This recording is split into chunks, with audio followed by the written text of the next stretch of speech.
আসসালামু আলাইকুম বন্ধুরা, আশা করি সবাই সুস্থ আছেন। বন্ধুরা, ইরান এবং ইসরায়েলের মধ্যে যে যুদ্ধটা সংঘটিত হয়েছে, এর মধ্যে যেসব অস্ত্র ব্যবহার করেছে ইরান, তার মধ্যে সবচেয়ে উল্লেখযোগ্য হচ্ছে শেরজিল-2। আজ আপনাদের শেরজিল-2 সম্পর্কে বিস্তারিত জানাতে চলেছি। শেরজিল-2 আসলে ইসরায়েলের জন্য একটা দুঃস্বপ্ন হয়ে থাকবে। ইরানের প্রতিরক্ষা সক্ষমতা সম্প্রতি নতুন মাত্রা পেয়েছে।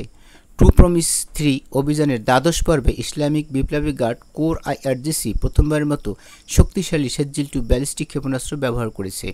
এই ক্ষেপণাস্ত্রের উৎক্ষেপণ ইরানের আকাশসীমায় এক রহস্যময় দৃশ্যের অবতারণা করেছিল, যা তেহরান সহ কেন্দ্রীয় ইরানের বাসিন্দাদের কৌতূহল বাড়িয়ে দেয়। গত বুধবার সন্ধ্যায় যখন নতুন প্রজন্মের এই ক্ষেপণাস্ত্রটি রাতের আকাশে উড়ে যায়, তখন তেহরান এবং অন্যান্য প্রদেশের বাসিন্দারা এক চলমান আলোর বিন্দু দেখতে পান, যার পেছনে ছিল সাপের মতো ধোঁয়ার কুণ্ডলী।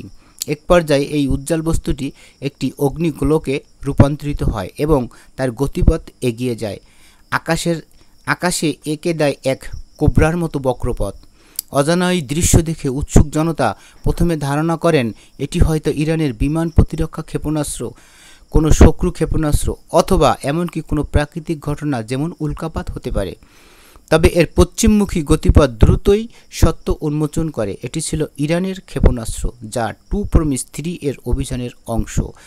সামরিক সূত্রগুলো নিশ্চিত করেছে একটি 2 পর্যায়ের শেরজিল-2 ব্যালিস্টিক ক্ষেপণাস্ত্র এই আলো সৃষ্টি করেছিল। বিশেষ করে এর প্রথম পর্যায়ে জ্বালানি শেষ হওয়ার পর বিচ্ছিন্ন হওয়ার কারণে এই দৃশ্য তৈরি হয়।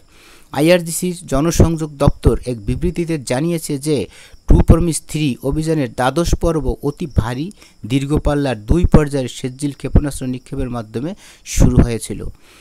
শেরজিলের বৈশিষ্ট্য। তাহলে কি এমন জিনিস শেরজিলকে বর্তমান ক্ষেপণাস্ত্রগুলোর মধ্যে অতুলনীয় করে তুলেছে? আইআরজিসি মুখপাত্র মেজর জেনারেল মোহসেন রেজাই বলেছেন, সুপার হেভি শেরজিল এবং হাইপারসোনিক ফাত্তা ক্ষেপণাস্ত্রের সমন্বয়ে এই হামলা চালানো হয়। এতে ইসরায়েলের আকাশ প্রতিরক্ষার ব্যবস্থার ব্যাঘাত ঘটে। প্রায় 2 দশক ধরে উৎপাদনে থাকা সত্ত্বেও শেরজিল-2 এর আগে আইআরজিসি ব্যবহার করেনি। এই ক্ষেপণাস্ত্রের সবচেয়ে বড় সুবিধা হলো এর অত্যন্ত ভারী ওয়ারহেড, যা কয়েকশো মিটারের ব্যাসার্ধের মধ্যে ব্যাপক ধ্বংসযজ্ঞ ঘটাতে সক্ষম। এটি সুরক্ষিত সামরিক স্থাপনা এবং অবকাঠামো লক্ষ্যবস্তু করার জন্য আদর্শ। শেরজিল-2 একটি multiple independently targetable reentry vehicle system বহন করতে পারে, যা এটিকে একক হামলায় একাধিক শক্তিশালী ওয়ারহেড বিভিন্ন লক্ষ্যবস্তুতে ছোড়ার সক্ষমতা দেয়।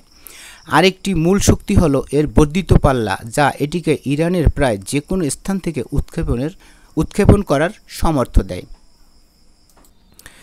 বন্ধুরা, আজকের ভিডিও এই পর্যন্তই। ভিডিওটি ভালো লাগলে সাবস্ক্রাইব করে আমাদের সঙ্গেই থাকবেন। পরবর্তীতে আবার নতুন ভিডিও নিয়ে আপনাদের সাথে কথা হবে। সে পর্যন্ত সবাই ভালো থাকবেন, সুস্থ থাকবেন এবং বাংলাদেশকে ভালোবাসবেন। আল্লাহ হাফেজ।